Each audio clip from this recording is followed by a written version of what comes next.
All right, continuing on with Romans, our seventh kind of in a series about only part two. This is about the resurrection. The gospel is about the resurrection of Jesus, his two-stage life, and his being appointed to sonship.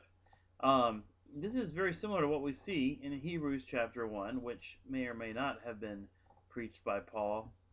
Long ago, at many times, in many ways, God spoke to our fathers by the prophets. Now, I didn't include that in this passage right here, but right before it says concerning his son, it talks about how this happened according, foretold by the prophets, or promised by the prophets in the Holy Scriptures. So, God spoke to our fathers by prophets.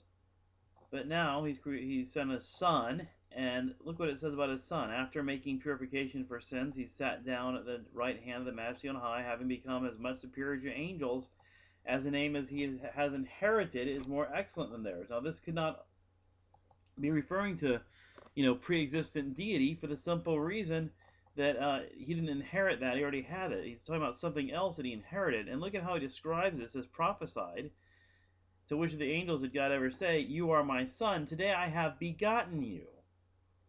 So Jesus is begotten by the resurrection as a new son, in a sense, appointed the Son of God in power, according to the Spirit of holiness, by his resurrection from the dead.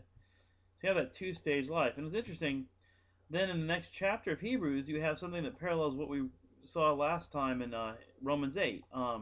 We see Jesus crowned with glory and honor because of the suffering of death. So it's death and resurrection. And what's he going to do? He's going to, look at there in the red, bringing many sons to glory, and not ashamed to call them brethren. Look at this. Be conformed to the image of his son in order that he might be the firstborn among many brothers. I think it's the same concept there. By the resurrection, we become and are brothers and sisters of Jesus, because he was born from the dead, and now we will be. Alright, Acts 13:32 through 33. We bring you the good news that what God has promised to the fathers, he's fulfilled to us, their children, by raising Jesus. As also is written in the second psalm, "You are my son, today I have begotten you." So look at that. The good news is gospel. God promised to the fathers, alright, promised by the prophets in the Holy Scriptures. And what? Raising up Jesus.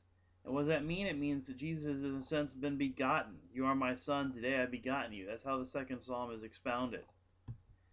2 Timothy 2:8 doesn't have the sonship stuff, but look at how much it resembles the beginning of Romans. "Remember Jesus Christ, risen from the dead, the offspring of David, as preached in my gospel."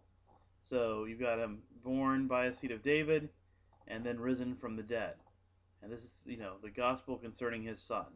It's all there. 1 Corinthians 15, I am not going to quote all that. It's all about the resurrection as being part of the gospel, being essential to the gospel, being the content of the gospel. And it parallels Romans in many ways, but I'm going to just let that go for the sake of brevity here. Alright, Jesus' own teaching. Jesus said, when he was defending the resurrection, he says that those who will be raised are sons of God, being sons of the resurrection.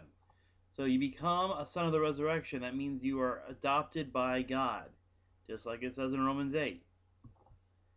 Peter's first sermon is about Jesus. He says, let me just go back and make sure and we understand this. What I'm saying is that Jesus taught a doctrine of what the resurrection meant, which was then applied to himself first as the preeminent pioneer.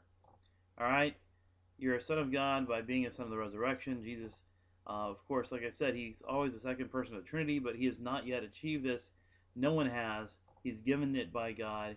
He waits on his timing. He becomes a son of the resurrection, and is thus declared the Son of God with power.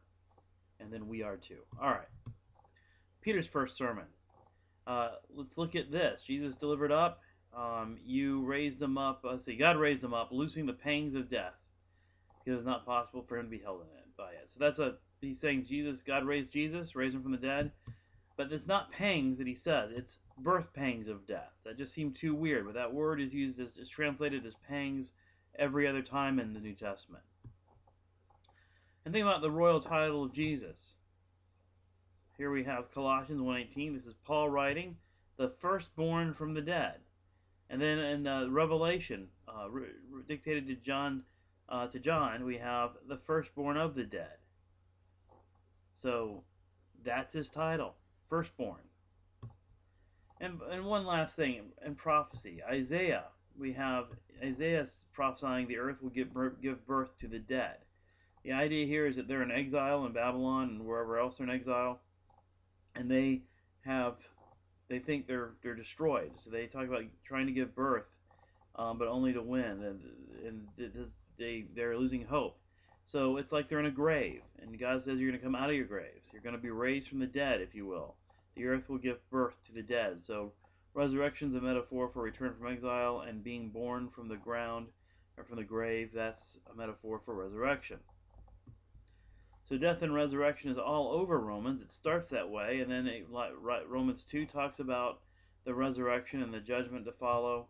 Romans 4 talks about Abraham and Sarah, how they were reckoned themselves dead, but then believed God could give them life. Romans 6 talks about the death and resurrection of Jesus as the key to our death to sin and our new way of life. Romans 7 to 8 goes through death to life. Romans 10 talks about, believe in your heart that God raised him from the dead. You confess with your mouth that Jesus is Lord, because he was appointed the Son of God by the resurrection of the dead. So it's all there. He lived and died and lived again, so he might be Lord of both the dead and the living. That's all I want to say about that. It's just the beginning of Romans. It's kind of an important setup for the rest of the letter, and hopefully this will all come clear as we continue to go through Romans in later videos.